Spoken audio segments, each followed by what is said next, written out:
जय हिंद फ्रेंड्स, मैं Amit Kumar air force veteran आप लोग का दोबारा से अपने चैनल पर स्वागत करता हूं। आज जो टॉपिक लाया हूं वो हमारे सपनों से रिलेटेड है।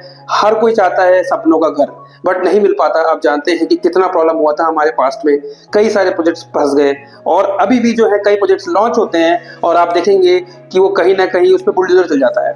तो इसका कारण क्या है? हमारे पास पहले कोई भी ऐसी बॉडी नहीं थी जो कि रियल एस्टेट को कंट्रोल करे। उसके बाद गवर्नमेंट लाई RERA, real estate regulatory authority.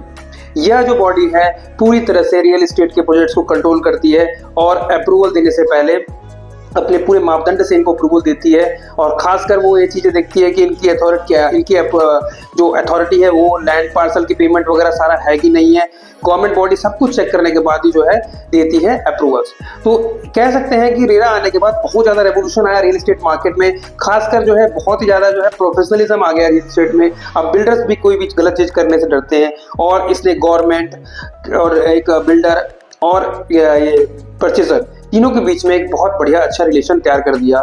इसके बाद जो है अब कोई भी प्रोजेक्ट आप आ रहा है, अगर उसका रेरा नंबर है तो ऑनलाइन जाकर आप उसे चेक कर सकते हैं। उसका एक प्रोसेस मैंने डाल दिया है स्क्रीन पर, आप उसे देखेंगे तो समझ जाएंगे किस तरह से चेक किया जा सकता है। और ये बहुत सिंपल तरीका है जिससे आप चेक कर सकते हैं। और अगर मैं बताऊं रेरा के बारे में, तो रेरा में जो है एक एस्क्रो अकाउंट खोला जाता है। उस अकाउंट को जो है बिल्डर खोलता है और उस पर कंट्रोल जो होता है जो है गवर्नमेंट का होता है, मतलब रेरा बॉडी का होता है उस पेमेंट को करने का, जिससे कि जो है इन्वेस्टर का पैसा वो एक सेफ अमाउंट रहता है। और उसमें जो है बिल्डर का असेसमेंट भी किया जाता है रेरा द्वारा कि क्या वो अगर इन्वेस्टर्स का पैसा नहीं भी आया तो क्या वो बना सकती है कि नहीं। इसका भी असेसमेंट करने के बाद रेरा दिया जाता है। और रेरा का एक और बता दूं, अप्रूवल तो है ही, उसकी दूसरा जो पावर है उसमें आप जो है वो एक तरह का एक लीगल अथॉरिटी भी है, जहां पर कि आप जाके अपने केस को प्रेजेंट कर सकते हैं। वहां केस सुना जाता है और हैवी पेनल्टीज लगाई जाती है बिल्डर के ऊपर।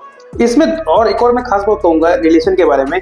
कस्टमर मतलब बायर और बिल्डर दोनों के रिलेशन ऐसे बनाए गए हैं कि किसी भी अगर प्रोजेक्ट में आप अगर बुकिंग करते हैं तो ये बिल्डर के ऊपर तो जिम्मेदारी होती है कि वो कोई गलत इन्फॉर्मेशन देके ना सेल करे और टाइमली डिलीवरी करे और जो प्रॉमिस किया है वही डिलीवर करे।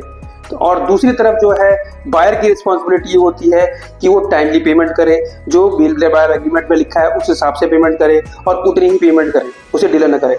इससे क्या इन दोनों के समावेश से ये होता है कि टाइमली पेमेंट से जो है प्रोजेक्ट सक्सेसफुल होता है और जब प्रोजेक्ट सक्सेसफुल होने की वजह से उसके रेट भी अच्छे अप्रिशिएट होते हैं।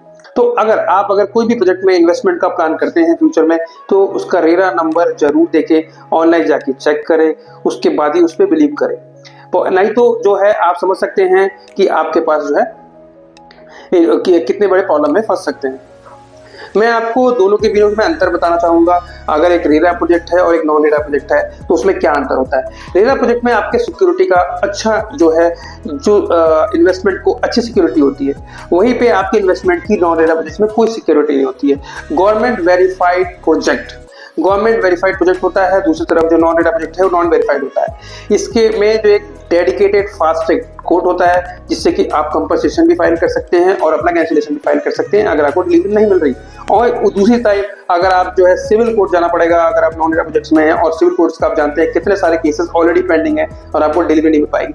और दूसरी बात ये इसमें ऑनलाइन हियरिंग भी मिलती है। रेरा कोर्ट्स में आप कहीं से भी इन्वेस्ट कर रहे हैं, इवन फॉरेन से भी इन्वेस्ट कर रहे हैं, तो आप ऑनलाइन हियरिंग के थ्रू अपने मत को रख सकते हैं और आपको एडवोकेट की जरूरत नहीं, आप खुद ही रिप्रेजेंट कर सकते हैं रेरा कोर्ट्स में। उसके बाद डिले पेनल्टीज बहुत अच्छे से आप जो है पा सकते हैं, जो कि इसमें नहीं होती है। नॉन रेरा प्रोजेक्ट में कोई डिले पेनल्टी का प्रावधान नहीं होता है।